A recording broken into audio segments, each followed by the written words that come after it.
Hello everyone. In this video, we are going to discuss about the very less discussed topic in Jyotish, which is called pushkaramsa. Pushkaramsa is a specific part of uh, Navansha. You can say each Rashi in the zodiac has two anshas, two Navanshas, which are attributed to Pushkara Pushkara Ansa. Okay, and meaning of Pushkar is you can just break it down to push and kar. Push in Sanskrit, in Hindi, it means to nourish. Push means poshan. Okay, it's a short form for poshan. So to poshan means uh, to to nourish. Okay, so these are the Navanshas in the Rashi that provide nourishment to the planet.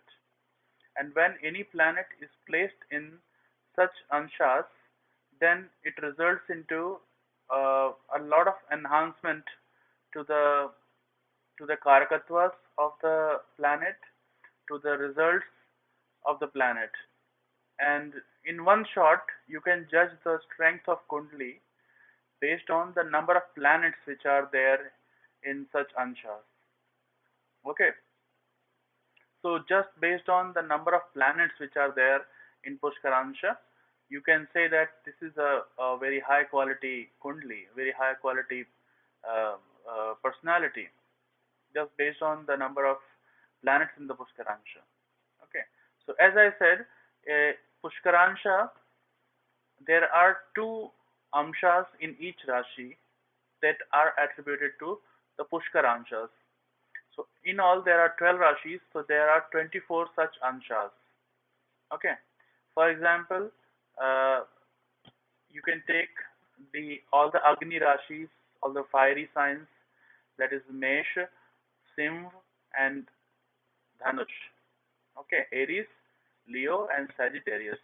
So for these three signs, the fifth and the sorry, the seventh and the ninth anshas, they are they are Pushkaranshas. For the earthy signs, Taurus, Virgo, and Capricorn. For these signs, for these earthy signs, the third and the fifth anshas, they are Pushkaranshas. For airy signs like Gemini, Libra, and Aquarius, the sixth and the eighth anshas, they are Pushkaranshas. And for the Jala Rashis, that is the watery signs like Cancer, Scorpio, and Pisces. For these watery signs, the first and the third anshas, they are the Pushkaranshas. Okay, and when any planet is placed in these anshas, then they are said to be providing nourishment to the entire kundali of the native. Okay, so on a broad level, you can just categorize the chart based on how many planets are there in the Pushkaransha. Now I'm going to tell you a very specific yoga which is caused by Brahaspati, by Jupiter in Pushkaransha. Okay, so when Jupiter is placed in Pushkaransha, it enhances the quality of Kundli to a very high extent because Jupiter is the Karaka of wealth, of fortune, of good luck. So if Jupiter is placed in such a ansha and it is placed in good houses like Kendra or Kona, like 1, 4, 7, 10 Kendras or 1, 5, 9 Konas, then and also in Puskaransha, then it provides it enhances the Karakatva of Jupiter to a very high extent. So the results provided by Jupiter in such an ansha is very good. The person is very lucky and prosperous. Now you can also say that Jupiter could be in Dushthanos also like 6, 8, 12. So what will happen in other houses? So in other houses, it will still provide fortune and health and wealth to the native, but it will take away something like you can say it could some problem with health is possible, some problem with sun, relation with sun, there could be a problem, or there could be death of sun when this is in dusthana and in pushkaransha. But overall, even though it is in dusthana, it will still provide good fortune and good wealth to the person, but it will not be as good as when it is in kona or kendra. Okay. And in what year this is going to manifest, that is also given in Deva Keralam.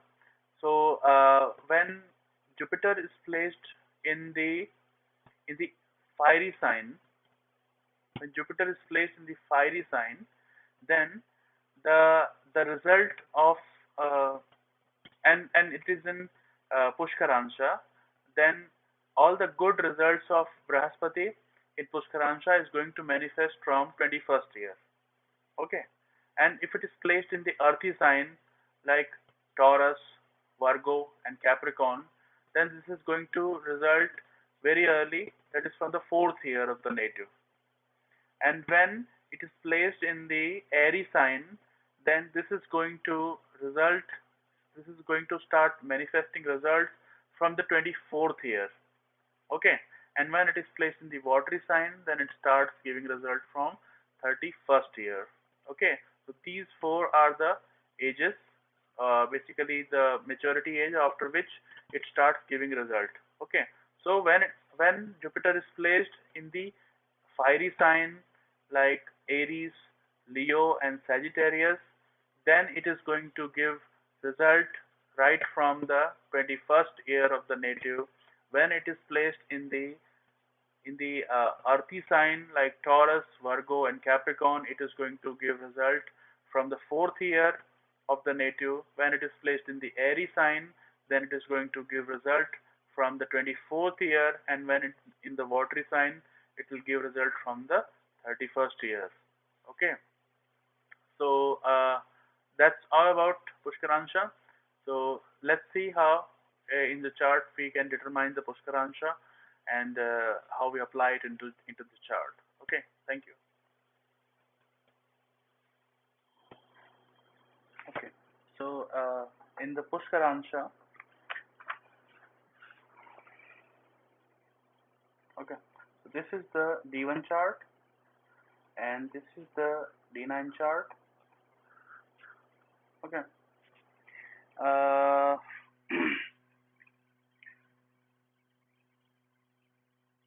So first, let us look at all the fiery signs. Okay, what are fiery signs? These are Aries and Leo and Sagittarius. Okay, so these three are the fiery signs.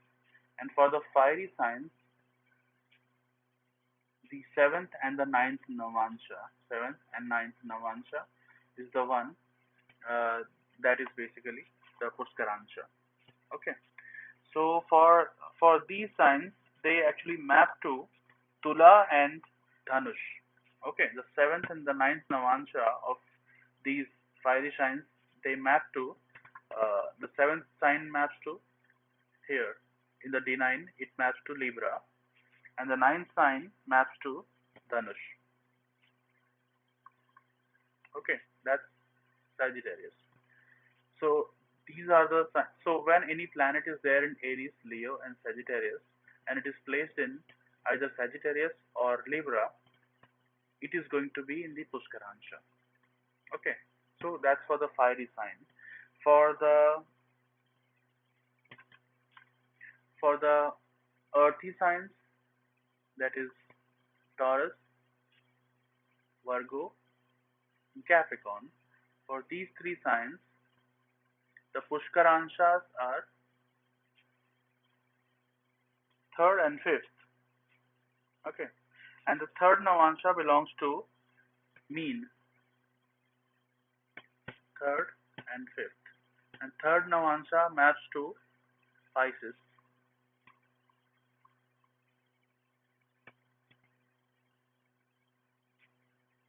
And the fifth Navansha maps to Taurus. Okay.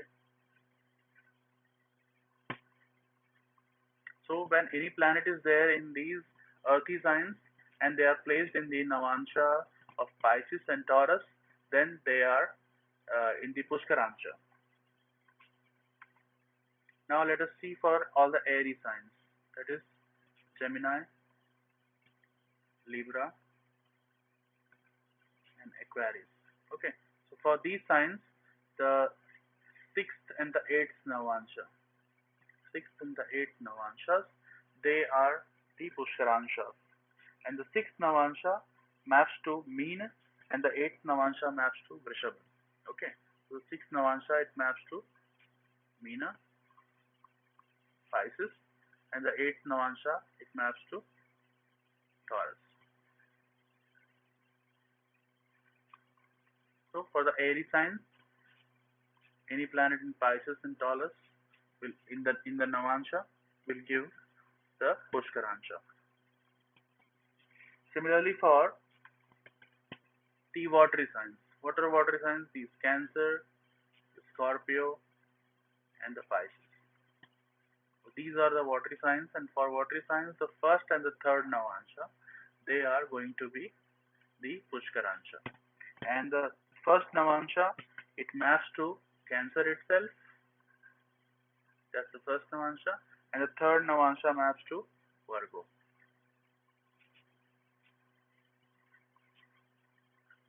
Okay, so one has to look at the watery signs, any planet there in watery signs, and if it is placed in the Cancer or Virgo, then it is a Pushkar Navansha. Okay, in JHora software or in many other softwares, it is generally provided in the details itself that which are the planets in the Pushkaransha. So no one has to do the actual calculation by hand. Overall, one just have to know about the result of these planets in the Pushkaransha. So here we are going to discuss the result of Jupiter in these signs. Okay, so when Jupiter is placed in the Kendra or Kona, okay, let's say ascendant is Aries and Jupiter is either placed in the Kendra. So which are Kendra houses? 1, 4, 7, and 10. Okay, so Aries, Cancer, Libra, and Capricorn. So if Jupiter is placed in any of these four signs, any of these four houses, then it is said to be in Kendra. Okay, so Kendra, or it is placed in Kona. Okay, which are Kona houses? The trines. So 1, 5, and 9. These are trines. So if Jupiter is placed in these houses, then it is very auspicious, and also simultaneously it has to be there in the Pushkaransha also, as per the rule we discussed just before this. Okay, so if it is in Kendra and Kona, then Jupiter's Karkatwas will get enhanced to a very huge extent. So the person will have lot of sons, he'll have lot of wealth, and Jupiter is Karka for fortune also. So he'll be very lucky person. But if Jupiter is placed in the other houses or in Dusthananas like 6, 8, and 12, 6, 8, and 12. Okay, if it is in these houses, then there will be some bad effects also, like on health or on relation with sun, etc. But as per the shastras, he will be wealthy, he will be fortunate, but there could be some problem with sun or with the health. Okay, and also uh, specific ages are also mentioned for the manifestation of uh, these results. Okay, so if Jupiter is placed in the fiery signs, okay, so that is Aries, Leo, and Sagittarius. If it is placed in the fiery sign, then uh, it will mature at the age of 21, 21st year.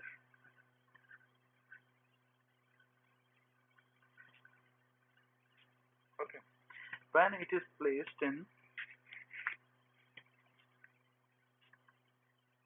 when Jupiter is placed in the earthy signs like Taurus, Virgo, and Capricorn in these houses, then it will manifest very early in the uh, in the fourth year itself. Okay, so fourth year is the year of manifestation after fourth year. And when it is placed in the Aries sign, it is this trine, Aquarius, Gemini, and Libra in these houses, then Jupiter will manifest right from 24th year, and that's for Aries signs. When Jupiter is placed in the watery signs like Pisces, Cancer, Scorpio, if Jupiter is placed like this, then it will manifest from the 31st year for watery signs.